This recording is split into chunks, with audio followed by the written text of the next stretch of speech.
T'es en train de filmer, Vikram? Rencontre avec un poisson anormal, genre gros requin, 10 mètres de long. Particularité dorsale inconnue, plein de taches partout. J'ai tiré un harpon radar sur lui. Esteban a été dévoré. Surveillez l'écran de contrôle. Faut le suivre avant qu'il descende trop profond. Esteban a été mordu? Dévoré. Il est mort? Esteban a été dévoré. Il a été avalé en entier? Non. Mâché. Surveille l'écran de contrôle. Pourquoi je me dis qu'on va se marrer aujourd'hui? Bonjour à tous, cinéphiles borderline. Bienvenue dans ce nouveau numéro du cinéma avec un gros A qui promet d'être mouillé. Yann Ritter, pour vous servir. Prêt? Alors c'est... Hé, tu m'oublies là. Ah oui, c'est vrai. Ben, présente-toi, ce sera plus simple. Salut à toi, cher auditeur. Je suis cinéphile critique, je viens de YouTube et je préfère te prévenir tout de suite. Si tu n'aimes pas les films d'auteur, fuis de ma chaîne, pauvre fou. Ah voilà, c'est bon, j'ai fini. T'es prêt au moins? Oui. Alors c'est on est parti.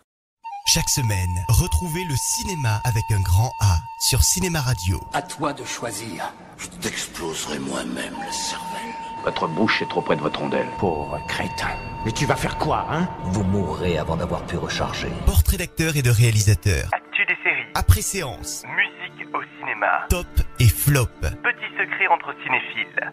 Le cinéma, avec un grand A, vous ouvre les portes des plus belles salles obscures sur Cinéma Radio et sur le www.lecinemaavecungranda.com.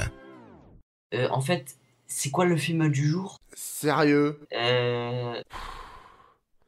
La vie aquatique, de Wes Anderson. Ah oui, mon film préféré de ce bonhomme. Super. On peut commencer? Ce film s'inspire de la vie de l'océanographe français Jacques-Yves Cousteau en la parodiant très librement. Steve Zissou, un océanographe excentrique, est le chef de l'équipe de recherche qui porte son nom, la Team Zissou. Après la présentation devant un public circonspect de son dernier documentaire, il décide de conduire son ultime expédition dans le but de retrouver le requin jaguar, responsable de la mort d'un des membres de son équipage, Esteban. Mais s'il pouvait par la même occasion graver son nom dans l'histoire, il ne serait pas contre. Ce que vous avez vu n'est que la première partie, c'est un film à suspense. Maintenant, je vais partir à la recherche de ce requin, si c'en est un. Et j'espère bien le tuer. Je sais pas comment, avec de la dynamite peut-être. Vous ne savez pas ce que c'est? Merci. Non, j'avais jamais rien vu de tel de toute ma vie. Vous dites qu'il s'agit d'un requin jaguar. C'est le titre de votre film. Il était en train de nous foncer dessus, j'ai dit les premiers mots qui me sont venus à l'esprit. Pero es una especie en vía de extinción. ¿Por qué querer matarla? C'est une espèce en voie de disparition. Quels seraient les buts scientifiques de cette tuerie, commandant? Son équipe présente des membres pas mal toc-toc dans leur tête, mais tout de même motivés et bien intentionnés. Parmi eux figure pour la première fois Ned Pimpleton, qui serait peut-être le fils de Zissou, et une charmante journaliste d'un magazine océanographique nommée Jane Winslet Richardson, ainsi que son épouse, qui est considérée comme le soi-disant cerveau de la team. Et c'est comme ça que les apparences et la réalité s'entrechoquent et les illusions tourneront petit à petit pour eux. Est-ce que le cœur de Ned avait cessé de battre avant qu'on arrive à le sortir de l'eau? Oui, mais on a réussi à le faire repartir assez rapidement. Ne fais pas ce voyage. Pas tout de suite, Steve. N'oublie pas qu'un de tes amis est déjà mort. Qui? Tu parles d'Esteban. Merci de me le rappeler. Mais qui va nous dire le nom latin de tous ces poissons et tout le reste? Tu sais bien que je peux pas retenir toutes ces conneries. S'il te plaît, arrête, Eleanor. Eleanor, arrête. Pourquoi tu t'en vas? Je m'en vais parce que je ne veux pas prendre part à ce qui risque d'arriver là-bas. Personne ne sait ce qui va arriver. On ne fera que filmer. C'est le concept, tu le sais bien. On a toujours fait comme ça. Je ne peux pas croire que tu aies pris l'argent de ce garçon. Après avoir eu affaire à des attaques de pirates pas très commodes, ainsi qu'au fameux requin jaguar, qui se transforme vite en quête d'un Moby Dick pour Zissou plus qu'autre chose, Steve comprendra que tout ce qu'il a planifié tombera malheureusement à l'eau. Sans mauvais jeu de mots. S'en suivra une aventure remplie de rebondissements, de romances et de comiques improbables, qui sont la marque de fabrique incontestable de Wes Anderson.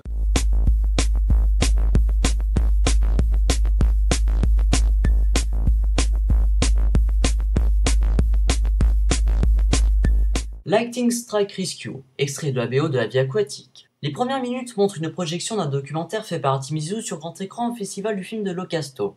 Malheureusement, Steve reçoit d'assez mauvaises critiques et étant d'humeur plutôt froide ce soir-là, il a l'idée de mener une expédition afin de retrouver ce fameux requin jaguar qui aurait tué son ami. Il fait ensuite la rencontre d'un pilote d'avion nommé Ned qui a une étonnante révélation à lui faire. Commandant Zissou, excusez-moi de vous déranger, je suis Ned Plimpton. C'est bien, mon garçon. Ma mère s'appelle Catherine Plimpton. Plaisante? Non. Comment va-t-elle? Elle est morte il y a un mois. Je suis désolé. Merde. Elle était...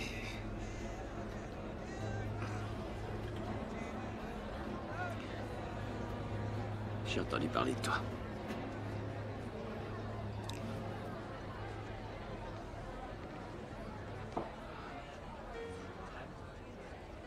Je sais pas si c'est vrai ou pas, d'ailleurs. Et toi? Non, je ne sais pas. J'ai pas eu de ces nouvelles depuis plus de 30 ans. Et je crois que c'est trop tard maintenant. Elle ne m'a jamais contacté, tu sais. Oui, je sais.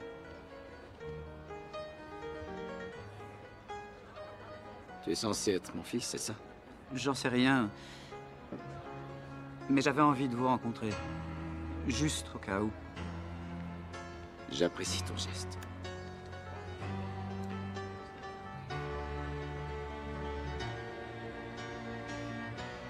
Attends-moi, je reviens. T'en vas pas.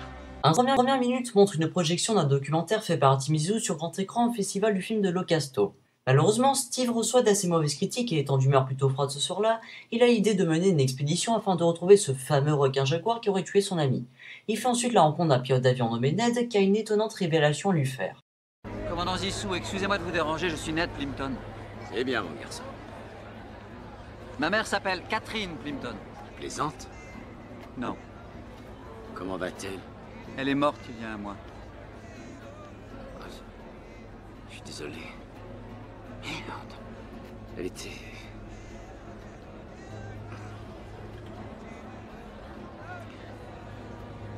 J'ai entendu parler de toi.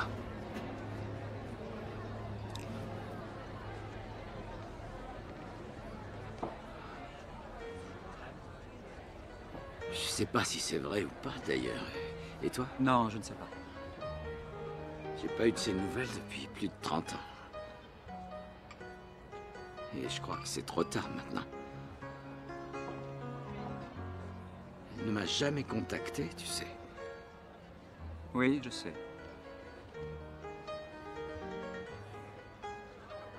Tu es censé être mon fils, c'est ça? J'en sais rien. Mais j'avais envie de vous rencontrer. Juste au cas où. J'apprécie ton geste.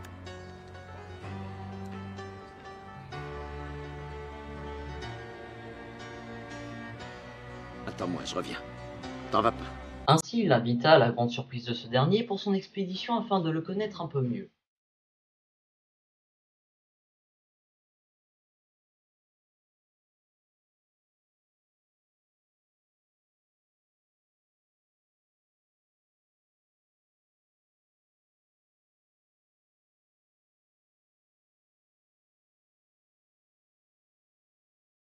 Un tas de choses qui sont importantes pour les gens qui vivent ici, fiston. Klaus, ne m'appelle pas fiston. Une dernière chose. Ici, la star, c'est Steve Zissou. C'est pas Ned Zissou. Tu as compris? Oh, je crois, oui. Klaus! Quoi? Si tu lèves encore la main sur moi, je te ferai cracher tes dents une à grands coups de pied, t'as bien entendu? Si tu arrives à te relever, fiston. Et bien sûr, le meilleur pour la fin, Bill Murray. Il faut bien le dire, Murray avec son air déconnecté et perdu, pas très loin de sa prestation dans Lost in Translation de Sofia Coppola, capte l'attention du spectateur sur lui. Passant de sa relation tumultueuse avec sa femme à une présentation exhaustive et éducative de son bateau, Zissou se révèle multifacette, imprévisible et surtout moins perdu qu'il n'y paraît. Le baromètre chute, il va pleuvoir dans 5 minutes. Il va falloir faire vite. Et où ils sont? Je sais pas. On va faire 2 groupes. Je prends Ned, Ogata et Volodarski. Merci. Merci bien de pas m'avoir pris. Et quoi? On est en plein milieu d'une opération de sauvetage ultra rapide, Klaus. Qu'est-ce que t'as? J'en ai marre d'être toujours dans le groupe B. Bon, t'es peut-être dans le groupe B, mais le groupe B, c'est toi qui le dirige. Tu savais pas qu'Esteban et moi, on t'a toujours considéré comme notre petit frère? Avec The Aquatic Life, Anderson quitte l'univers quasi ubuesque de la famille Tenenbaum pour s'orienter vers un film dominé par ses couleurs et son visuel enfantin. Mais qu'on ne s'y trompe pas, le ton lui n'a pas changé. Anderson crée des personnages forts et complexes qui vivent des situations fortes et complexes. Le jeu de Bill Murray est à l'image de ce principe. Son aspect simple et déconnecté de la réalité cache un personnage atypique et certainement triste de ce qu'il devient. Ne communiquant plus que très peu avec sa femme, il n'a plus que la mer et ses documentaires pour vivre. Ce qui rend les méthodes de Zizou un peu extrémistes et assez surréalistes, il faut bien le dire. Il y a du matériel technologique sophistiqué dans ce labo, croyez-moi. D'abord, on descend et on lance le système de repérage. Enfin, si les batteries du harpon radar ont tenu le coup. On nous a enfermés dehors. Oui, et on va cambrioler. Mais on a le droit d'entrer. C'est la communauté scientifique, petit. Commandant, j'ai été engagé comme la loi l'exige pour signaler à la banque le moindre comportement illégal. Faites ce que vous avez à faire pour vous couvrir, Bill. Voilà.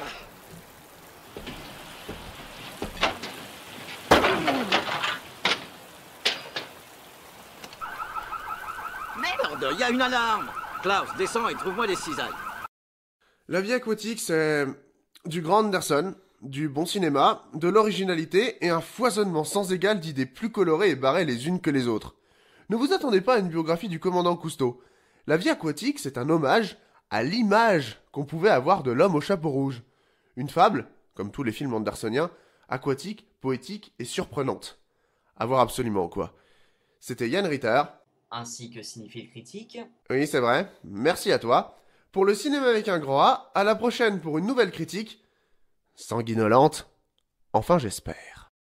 Chaque semaine, retrouvez le cinéma avec un grand A sur Cinéma Radio. À toi de choisir. Je t'exploserai moi-même le cervelle. Votre bouche est trop près de votre rondelle. Pauvre crétin. Mais tu vas faire quoi, hein? Vous mourrez avant d'avoir pu recharger. Portrait d'acteurs et de réalisateurs. Actu des séries. Après séance. Musique au cinéma. Top et flop. Petits secrets entre cinéphiles. Le cinéma, avec un grand A, vous ouvre les portes des plus belles salles obscures sur Cinéma Radio et sur le www.lecinémaavecungranda.com.